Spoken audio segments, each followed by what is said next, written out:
हर हर महादेव, जय भोलेनाथ। नमस्कार, मैं साधना पांडे मार्गदर्शन पे आपका स्वागत करती हूँ। दोस्तों, पितृपक्ष आरंभ होने वाला है। पितृपक्ष आरंभ होने वाला है और बहुत सारे प्रश्न आपके हैं कि हमारे घर शादी हुई थी पिछले वर्ष, तो क्या इस वर्ष हम श्राद्ध कर सकते हैं, पिंडदान कर सकते हैं, पितरों के लिए पानी निकाल सकते हैं, या जो भी खाना वगैरह निकालते हैं वो कार्य कर सकते हैं या नहीं। और कुछ प्रश्न ऐसा है कि हम महिला हैं, हम लड़की हैं, हमारे पिताजी को कोई बेटा नहीं था, तो हम श्राद्ध कर सकते हैं या नहीं कर सकते हैं। और एक और प्रश्न है कि हम जो कहीं बाहर रहते हैं तो वहाँ पितरों के लिए कुछ जो कार्य है, जैसे पानी देना, भोजन निकालना, तो ये सारे कार्य हम कर सकते हैं या नहीं कर सकते हैं। तो आज के वीडियो आपके प्रश्नों के ऊपर तो है ही, कुछ विशेष बातों के ऊपर है, क्योंकि पितृपक्ष जो है अब प्रारंभ होने वाला है और आपको कुछ विशेष नियमों का, कुछ विशेष बातों का ध्यान रख के ही चलना होगा। जैसा कि आप जानते हैं कि 7 सितंबर से हमारा पितृपक्ष प्रारंभ हो रहा है और रहेगा ये 21 सितंबर तक।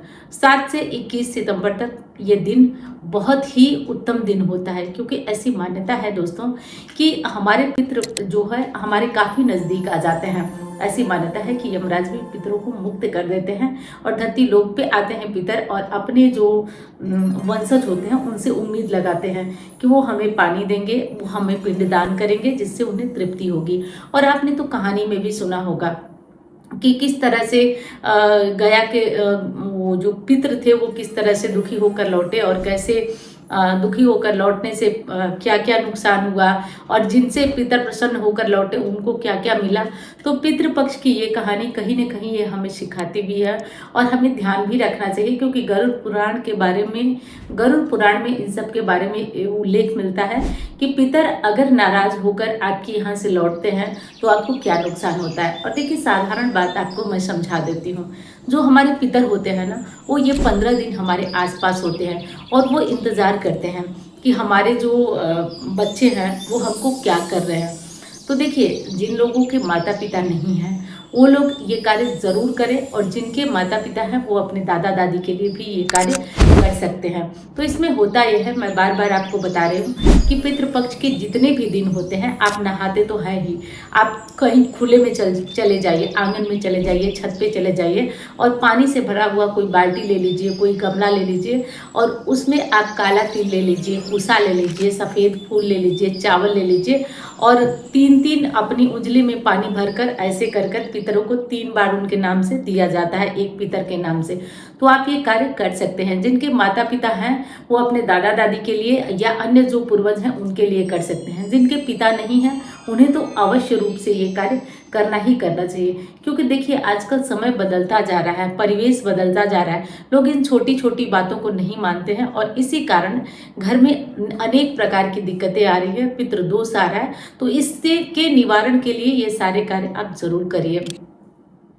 तो पानी देना, और दूसरी चीज़ है कि जिनकी केवल बेटियां हैं, तो देखिए इस बात का तो हमारा शास्त्र ही प्रमाण देता है कि जब भगवान श्री राम को देर हुई पिंडदान करने में, तो माता सीता जब दशरथ जी आ गए तो कैसे पिंडदान की थी। तो ये इस बात की गवाह माता सीता स्वयं है कि हम जो है औरतें भी पिंडदान कर सकते हैं। तो जिनके बेटा नहीं है, बेटियां भी ये कार्य कर सकती हैं या ब्राह्मण द्वारा करा भी सकती हैं। तो इस विशेष बात का आप लोग ध्यान रखें, और क्या करना है वो आगे जान लीजिए।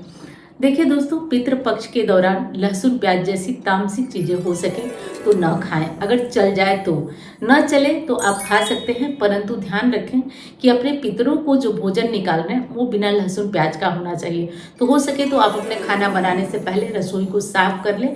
और देखिए, खाना कब निकालना चाहिए पितरों के लिए, ये भी प्रश्न आता है। तो देखिए, निकालने को तो आप सुबह भी निकाल सकते हैं, शाम में कभी भी, लेकिन बढ़िया टाइम रात का होता है। तो रात को जो शाम का भोजन बनता है उसमें परिवार के किसी भी सदस्य को खाने मत दीजिए। यहाँ तक कि बहुत लोगों की आदत होती है कि भोजन बनाते बनाते टेस्ट कर लेते हैं, तो ऐसा भी मत करने दीजिए।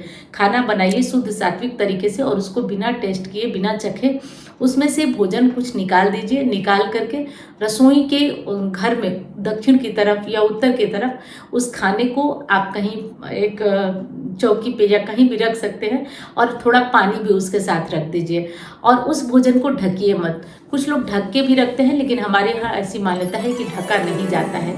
थोड़ा चूहे वगैरह हैं तो खींच कर इधर उधर ले जाएंगे, लेकिन ढका नहीं जाता है। तो ये चीज़ आप कर दीजिए और इस चीज़ को निश्चित तौर पे आप प्रतिदिन करिए। और ये जो पितृपक्ष होता है ना, इसमें अच्छे अच्छे व्यंजन पकवान बनते हैं। और जिस दिन तिथि होती है हमारे पितरों की, उस दिन तो खीर पूड़ी ये सारी चीज़ें जो भी उनको पसंद होती है, या खीर और पूड़ी तो ये ज़रूरी होता है, तो ये ज़रूर ही बना लेना चाहिए। और हो सके तो आपको जिस दिन तिथि हो उस दिन ब्राह्मण भोज ज़रूर कराइए, जिस दिन आपके पितरों की तिथि है। और तिथि नहीं पता है तो अमावस्या के दिन अपने घर में ब्राह्मण को बुलाइए और उन्हें भोजन कराइए अमावस्या के दिन। इस विशेष बात का आप ध्यान रखिए। और अगला कार्य ये भी करना है कि रोज जो आपके घर का खाना बनता है, रोज जो आप चावल दाल रोटी सब्जी जो भी बनाते हैं, रोज जो भोजन बनाते हैं, उस भोजन में से आप गाय कुत्ता और कौवे के लिए ज़रूर निकालिए दोस्तों। ये कार्य आप पूरे पितृपक्ष करिए। वैसे तो हमेशा ही करना चाहिए, लेकिन पितृपक्ष में ये ज़रूरी है करना, तो इसे अनिवार्य रूप से कर लीजिएगा, ये ज़रूरी है आपको करना। अब देखिए, पितृपक्ष में एक आध चीज़ें और होती हैं जो जिनका कि ध्यान रखा जाता है। पितृपक्ष में हो सके तो ब्रह्मचर्य का पालन करें, और पितृपक्ष से जो है वो कुछ विशेष बातों का ध्यान और रखना चाहिए। जैसे पितृपक्ष में जो लोग मदिरा वगैरह करते हैं उन्हें नहीं करना चाहिए। हो सके तो जिनके पिता नहीं हैं उनको बाल वगैरह नहीं बनवाना चाहिए, नाखून इत्यादि भी नहीं काटना चाहिए। तो ये सारे कार्य आप ध्यान रखिए। और पितृपक्ष ऐसा कुछ नहीं है कि बहुत कोई हुआ है, कोई डरने की बात है। ये तो देखिए, हमारे जो हिंदू धर्म में है एक विशेषता बताई गई है।